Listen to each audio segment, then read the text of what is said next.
은혜를 구하며 기도하기는 2019년 한 해를 은혜로 인도하여 주셨던 하나님께서 앞으로의 2020년 가운데도 하나님의 은혜 부어주시기를 소망하며 기도합니다.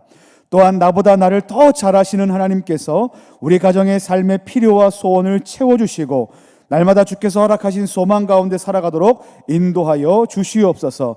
무엇보다 우리 가정 가운데 하나님을 섬기며 사랑하는 믿음의 유산이 더욱더 풍성하고 견고해지도록 인도하여 주시옵소서. 특별히 우리 가정의 시선이 우리에게만 머물러 있지 않게 하시고 하나님께서 우리에게 맡겨주신 교회와 지역 그리고 이웃과 나라를 향하게 하셔서 우리가 속한 모든 곳에서 하나님의 사랑을 드러내게 부족함이 없도록 인도하여 주시옵소서.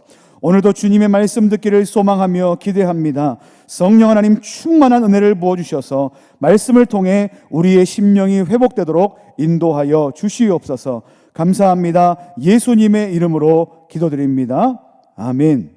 오늘 이 시간 함께 볼 하나님의 말씀은 요한일서 3장 1절부터 3절까지의 말씀입니다.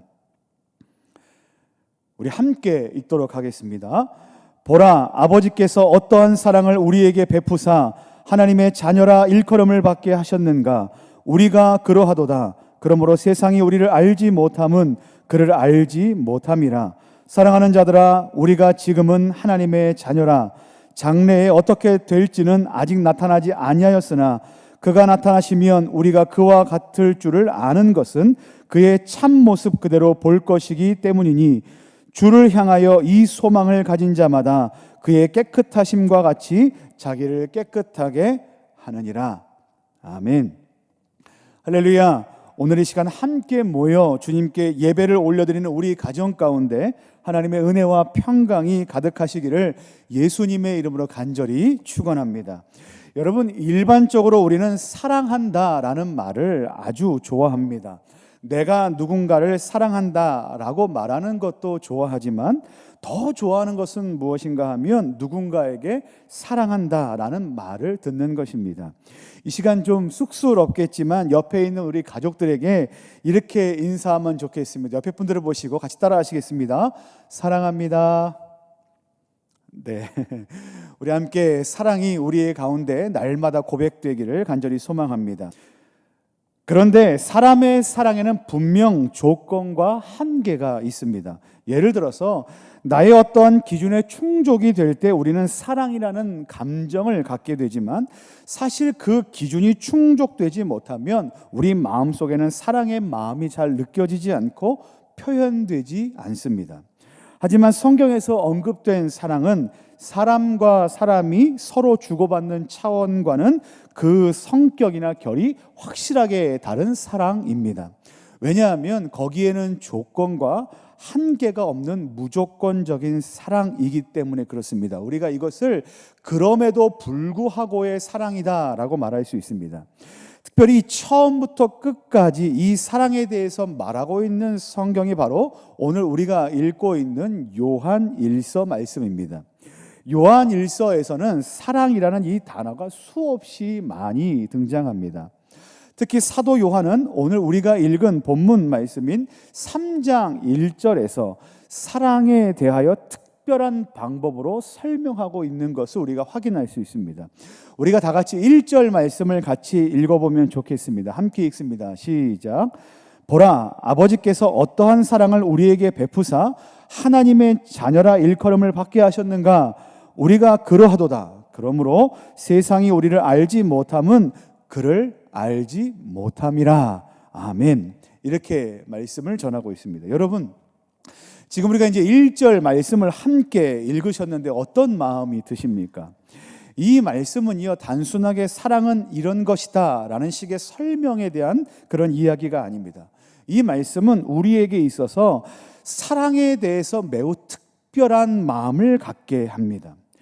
그저 생각만 해도 엄청난 감동을 갖게 하고 감격이 넘치게 하는 벅찬 감동 그대로 우리에게 사랑에 대한 감정이 솟게 하는 말씀이 바로 지금 우리가 읽고 있는 이 말씀입니다. 여러분, 왜 그런지 아십니까? 사도 요한은 자신이 받은 그 사랑과 은혜 때문에 이미 가슴 벅찬 감동을 느꼈습니다. 그리고 지금 그것을 있는 그대로 설명하기 때문에 그렇습니다. 그러니까 사랑을 글로 배운 것이 아니라 사랑을 실제 삶으로, 경험으로 배웠다는 겁니다.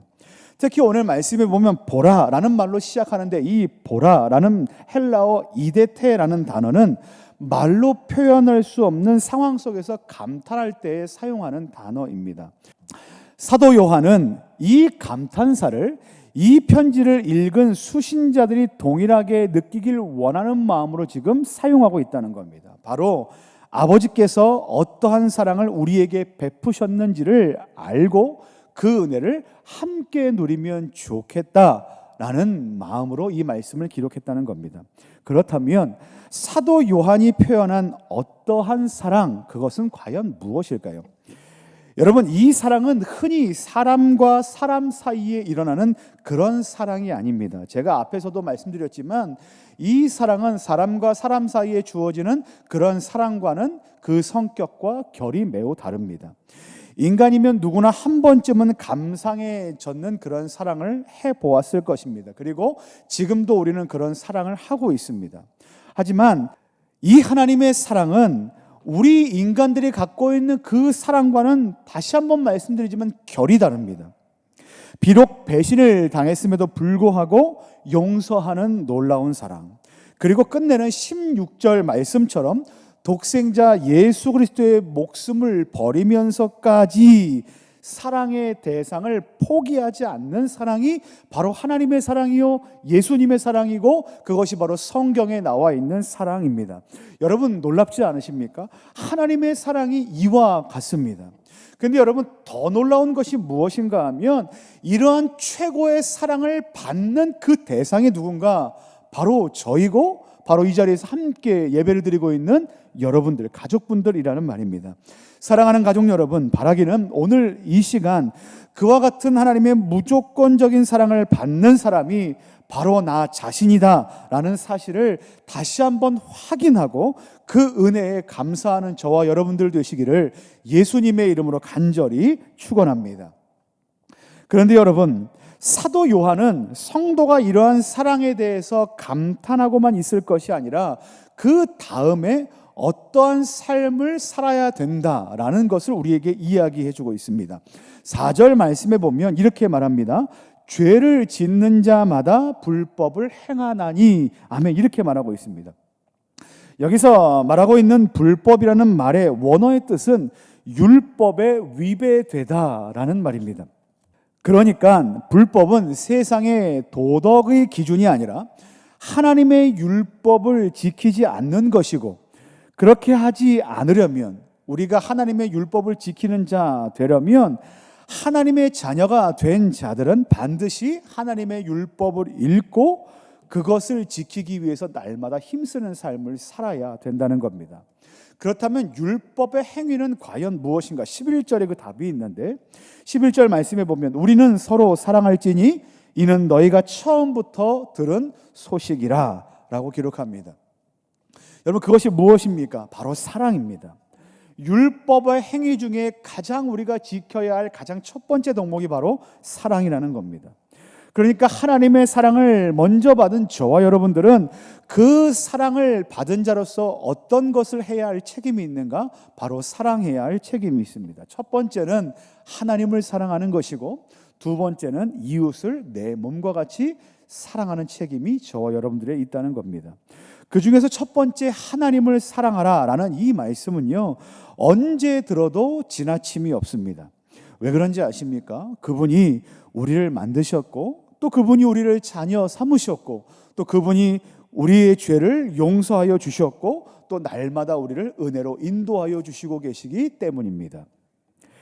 그와 같은 이유 때문에 우리 신자에게 있어서 하나님을 사랑하는 삶을 사는 것은 마땅한 일임이 분명합니다. 바라기는 오늘 이 시간 모인 우리 가족분들에게 하나님을 향한 우리의 마음이 이전보다 이후, 오늘보다 내일, 내일보다 내일 모레가 날마다 더 증폭되고 커지게 되기를 예수님의 이름으로 간절히 축원합니다.